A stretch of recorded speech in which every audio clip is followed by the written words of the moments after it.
Listen to that voice within you. And it isn't always what we want to hear. And sometimes we think we know better. But when we trust in what we feel inside, it is better. Wow. Thank you so much, Lisa. Thank you for sharing your original work with us and your talents. So, the first Sunday of daylight savings time. Oh my goodness. I know it's always a tough one, isn't it? And at this time, we sometimes expect people to walk in the middle of the service because they've forgotten to set their clocks forwards. And it's a busy night. It's a busy night at Stonehenge because all those workers have to move all those stones forward. Can you imagine? And then move them back in the fall. It's amazing. So what we're talking about today is listening to that inner voice. Yeah. Do you remember Jiminy Cricket, Pinocchio's companion? So in the fairy tale, this little guy is his conscience, his counselor, his guide. Oh, and he can sing too. Although Jiminy Cricket is a Disney character, this same quality exists in each one of us. And we call it intuition. I don't know if you've given your intuition a name, like Jiminy Cricket, but it's always there. And the question is, how do I distinguish between the ego that's telling me what and how to do things, and that voice of the intuition?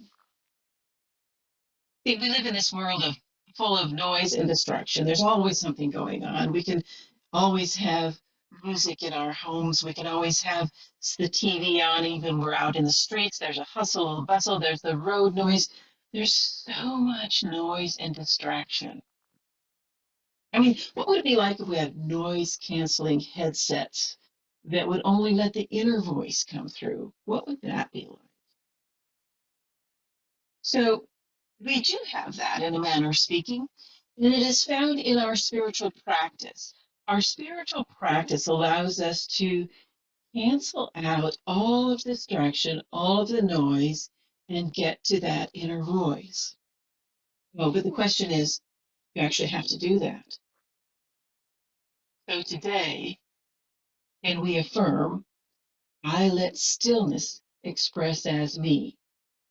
See, we always know there's always that voice of intuition that's telling us, even when we don't want to listen. Eckhart Tolle tells us this. He says, when you recognize that there's a voice in your head that pretends to be you and never stops speaking, you're coming out of the unconscious identification with a stream of thoughts. When you notice that voice, you realize that you are not the voice, the thinker, but the one who is aware of it. Freedom lies in knowing yourself as the consciousness behind the voice. So this month we're exploring what we can do in the face of life's constant changes and the noise in the world, the ebb and flow of life, so to speak. And what can we do to maintain our self-awareness? And we start with spiritual practices such as meditation, sitting in the silence, mindfulness, just taking a break. And we awaken from those thoughts that keep us distracted from our true essence. Then we can experience our own divinity, even in the constant flow of the ups and downs, the tides of life. In the Science Mind textbook, Dr. Ernest Holmes tells us that intuition is the voice of God in us, which includes the ability to perceive truth beyond reason and logic. Beyond reason and logic. He also emphasizes the importance of trusting our intuition to make decisions and guide us in life. Intuition connects us with that inner wisdom and helps us find answers beyond what we can rationally understand, beyond reason and logic. We second guess ourselves.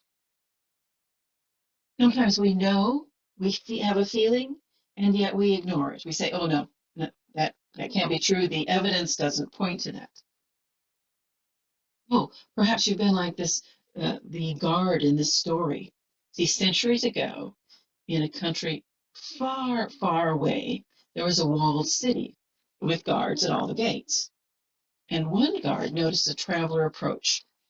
She was leading a donkey whose back was stacked with heavy bales of straw. Now, the guard's job, among other things, charged him with making sure that travelers didn't smuggle goods into his country. And watching the woman approach, the guard's intuition told him to be suspicious of her. So he stopped the woman. He said, asked to look inside the straw bales on the donkey's back. And he couldn't find anything of value in the straw. He thought there must be something hidden in there. I'm certain you're smuggling something, the official said as the woman crossed the border. And she just smiled. Now, each week, for years, the woman came to the border with her donkey bearing bales of straw. And the guard searched and searched the straw bundles, and then he searched the hem of the traveler's robes and the inside of her food and water bundles, and he never could find anything value hidden in them. So many years later, after he had retired, he happened to spot the woman in the marketplace and said, "Please tell me, I beg you, tell me, what were you smuggling?" And she said, "Well, whatever do you mean, sir?" And he said, "I'm no longer a guard, and even if I could get you into trouble, I'd never do so. For years, I had the feeling you were smuggling something, and I only want to satisfy my curiosity. Then I can die in peace and not wander any further." And the woman said, "You're right then. Every time I crossed the border into your country, I was smuggling." "What?" cried the guard. "Donkeys." See, what I love about Science of Mind, about this teaching, is how practical it is. It's something we use in daily life. In fact, we're using it all the time, so why not do so consciously? We have tools. What would happen if we apply them?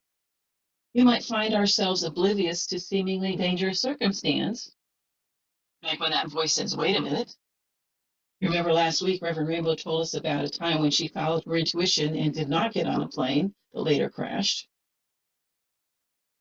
And we follow our intuition even though it doesn't make sense at the time, or even we don't know where it's coming from.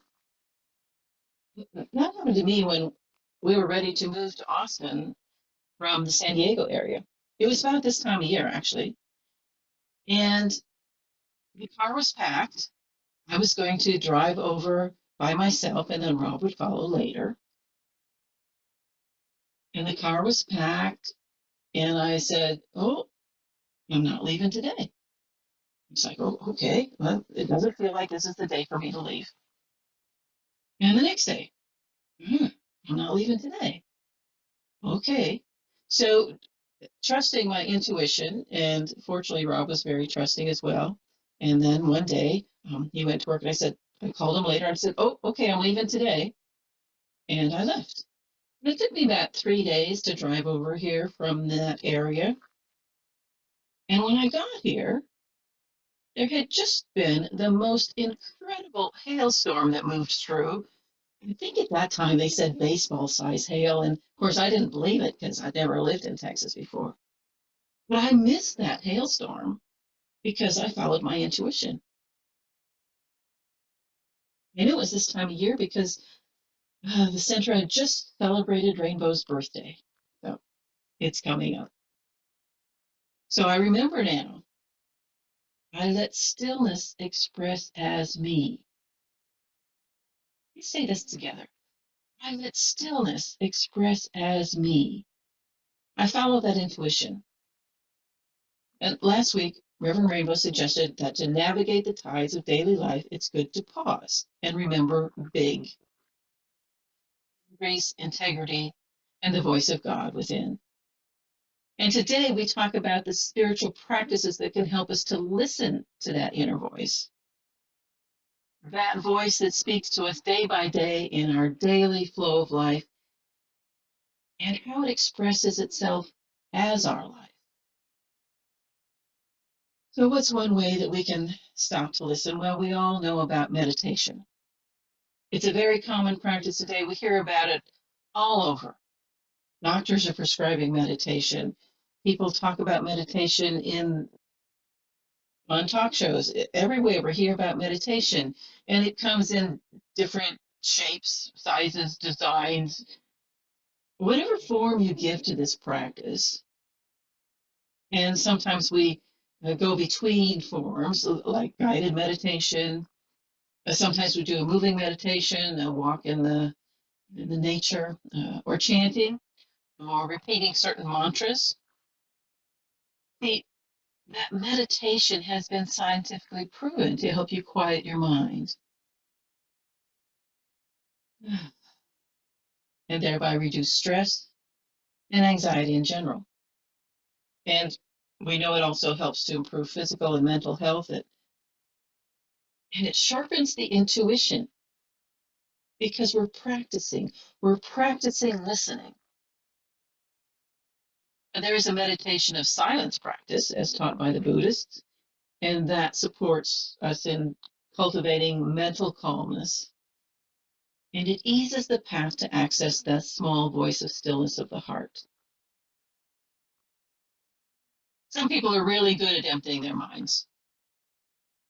One meditation master said to her student, "I've never met anyone so thoughtless in my entire life. Keep up the good work." There's a man called Dave, and he was feeling a little lost in his life, maybe like some of us. So he decided to seek wisdom from a famous spiritual guru who lived in a quiet monastery high in the mountains. So after a long journey, he finally arrived and was granted an audience. And the guru sat peacefully, eyes closed, radiating that pure serenity. And Dave, on the other hand, was a mess. His phone was buzzing, his mind was racing, and he had unfinished to-do lists, and the car horns from the city still echoed in his head. Dave was a mess. And he was desperate for clarity. So he said, "Master, how can I hear my intuition? My mind is so noisy, the world is so distracting. I don't know how to listen." And the guru smiled and said, "Come, let us meditate together. Close your eyes." And so Dave did as he was told. He was eager for enlightenment. But just as he started to breathe deeply, ding, his phone rang and vibrated in his pocket with a notification. And how distracting is that? In that moment, he was taken back to his world of noise and thought, "Oh my gosh, what did my wife mean by interesting in that last text?" And I wish I'd downloaded that song about tranquility so I could meditate to it. And and I should have dressed better to come up and see this guy because it's cold up here. And it's clear I can't quiet down enough to meditate. And so frustratingly peaked when I opened and saw the guru sitting there, completely unbothered, sitting in the presence, practicing the presence. And Dave asked, "How can you ignore all this noise?" And the guru opened his eyes, leaned in, and he whispered, "Because I put my phone on airplane mode." Is that all we have to do? Put our phone on airplane mode? It's a pause. So the meditative practices help us in our own introspection. In a world with constant noise, constant distractions, apparent chaos, this voice of stillness invites us to stop and allow ourselves to feel, reflect, and connect with our inner selves. That meditative introspection allows us to know our deep emotions, know our deepest thoughts and desires, and that allows us to make more conscious decisions that are aligned with our true being.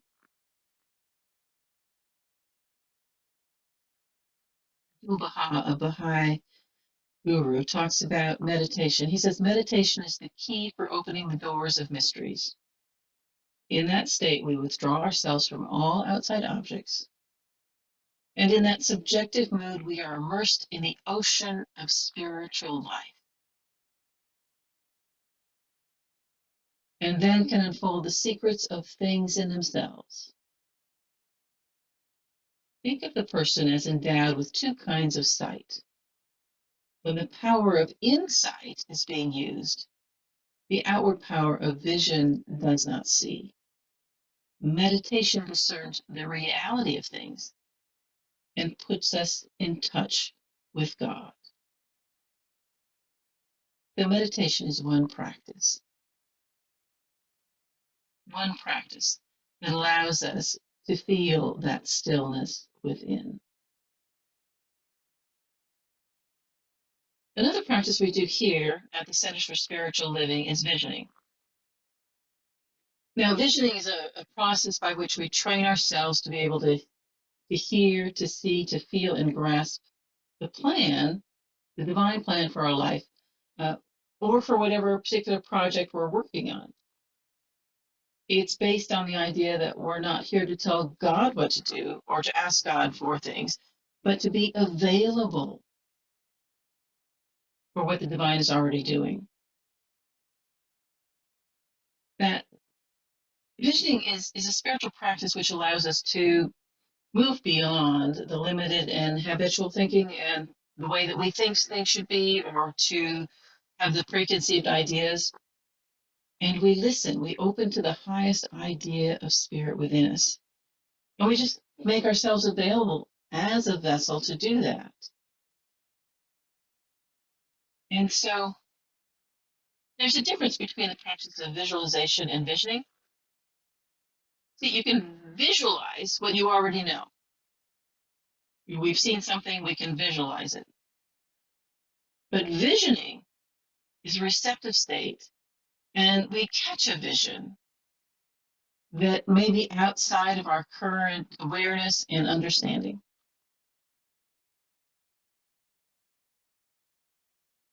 So we live in the question.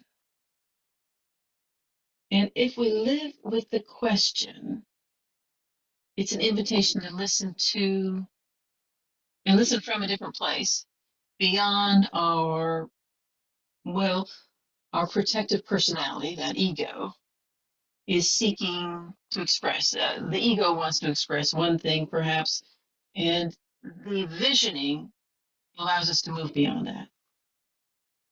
Ernest Holmes tells us when you feel intimately and deeply that nothing separates you from God, you feel a sense of satisfaction, peace, strength, and freedom come over you that no one who has not chosen to ascend to a much higher spiritual consciousness could ever have. So we participate in visioning to go beyond our personal desires and tap into the infiniteness of spiritual wisdom. That's our very own consciousness. We open to the highest idea, and we align our consciousness with our divine purpose, which is to love and express that love in our own unique way. Let's repeat our affirmation. I let stillness express as me. I let stillness express as me. Now, this practice requires concentration and time to enter into that receptive silence. And from there, we capture that divine idea, the supreme expression of our life. The vision opens us up to a greater idea than we could have on our own. Lao Tzu, in the teachings of Lao Tzu, says this: embracing the Tao, you become embraced. Supple breathing, you become reborn. Clearing your vision, you become clear. Nurturing your beloved, you become impartial. Opening your heart, you become accepted. Accepting the world, you embrace Tao. Bearing and nurturing, creating but not owning, giving without demanding, controlling without authority. This is love. So we come to a third practice, which really is what these others are about. You have to be practicing the presence. Practicing the presence. What is that? Joel Goldsmith says this: in stillness and silence shall be our strength, not in speech. Speech is our human way of interpreting divine ideas, but divine ideas express and manifest themselves within us without words. I let stillness express as me. I let stillness express as me. He goes on, he tells us this continual practice of presence, a recognition of God in all that we do, providing us with sufficient periods to enter into silence, awaiting that inner feeling that the Spirit of God is moving, makes God principle that governs, supports, and sustains all of our experience. Now practice the presence. Continuous prayer, one might call it. And that's to live in a state of wholeness 24/7, not only when we're in meditation, not only in a class or when we're studying or in service or listening to that spiritual audiobook.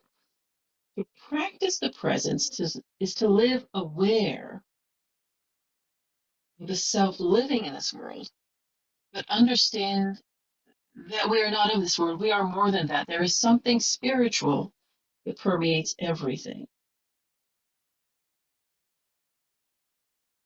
Now, in today's uh, overstimulated society, it's often difficult to listen to that still small voice.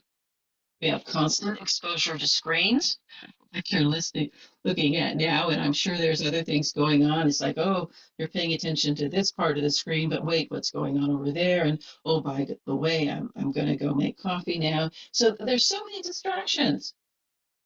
How do we stay in the presence? And it's essential that we do.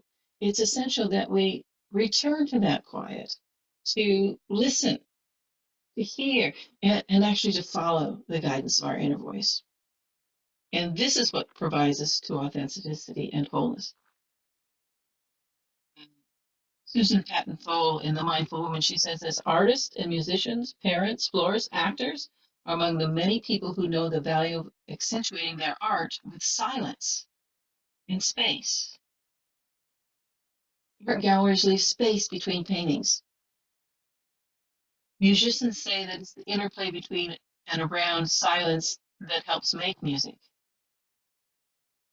Similarly, body and soul are soothed when activity is framed by pauses. If our activities are lined up belly to belly, one on top of the other, we must race through them like an athlete running the hurdles in a track and field competition. Indigenous wisdom teaches us that resting in intermittent pauses allows your spirit to catch up with your body. It allows your spirit to catch up with your body. I wonder if that's what jet lag is about. So the fruits of centering and remaining in silence are evidence. Joan Bershinkas tells us this in The Path of the Mystic. Suddenly you become aware of God's presence and greater dimension of yourself and your surroundings becomes evident. So this week, you're invited to use these spiritual practices. Meditation in whatever form suits you, visioning, looking at for the highest good, opening to that, and practicing the presence, which encompasses everything else. Practicing the presence. When you're at the stop sign and there's a momentary pause between the thoughts, that is where we find the divine. Between the syllables in a word, between the notes in the music, there is something. And it is in that stillness, where we listen to the voice of stillness, where we listen to our intuition, where we find that which we're looking for, that oneness with spirit. I'll leave you with a quote from Eckhart Tolle. He says, wisdom comes when one is able to be still. Just look, just listen. Nothing else is needed. Stillness, looking, and listening activates the non-conceptual intelligence that nestles within you. Let stillness direct your words and your actions. And again, we affirm, I let stillness express as me. Let's take this thought into our closing treatment today. Just knowing knowing that with each breath, there's a connection. And as we breathe in and hesitate for a moment, then exhale, feeling that stillness. And again, inhaling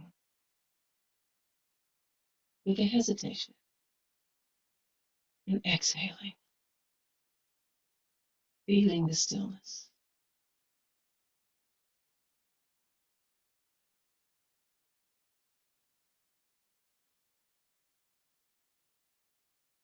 And it is in this stillness that we recognize our oneness with the divine, knowing that the one cause behind all that is, the one creative energy, one mind, one infinite source that's created everything in all of its different forms, in all of its different spaces and aspects, created out of that one. And it is our desire to return to that one, to be in that one. And we do that through our breath. We do that through our quiet, through our listening, through the stillness, where we can hear that voice that speaks loudly of love and peace and compassion. It speaks wisdom in beauty and truth. Oh, how good it feels to be in that place, recognizing the oneness and being an open and receptive vessel to that divine spirit.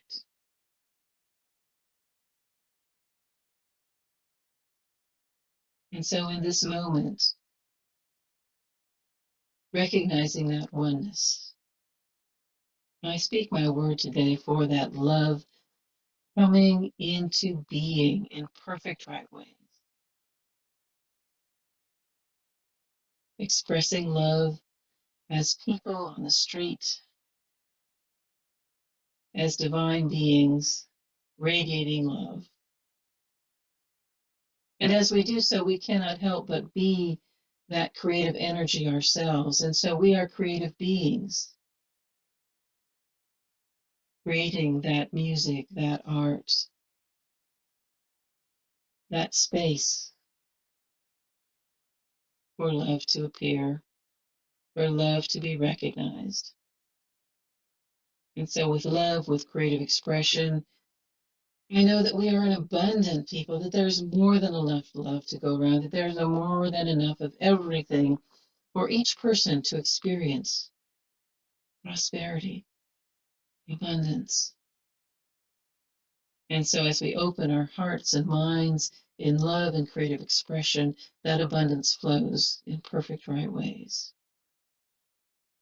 And as we are expressing all in divine flow, we do it as healthy beings, beings of light, beings of energy, beings with ease of movement, ease of breath, grace. And so I know the truth today about love, about creative expression, about the prosperous nature of the universe, and about the wholeness, the health. And so I simply release this word, these affirmations of spirit in action. And as I release this word, I know that the law receives it, the law which in its own right and perfect way and time birth the perfection of the universe. And so this birth is absolutely happening in this very moment. And so I can relax in the knowing that it is already done. It has already come to fruition in the mind of God, and it expresses here on this planet, in this plane, in divine right timing. perfect right order. And so I can relax in that knowing. I just let it be. I let it be. I invite you to join me as together we affirm, and so it is.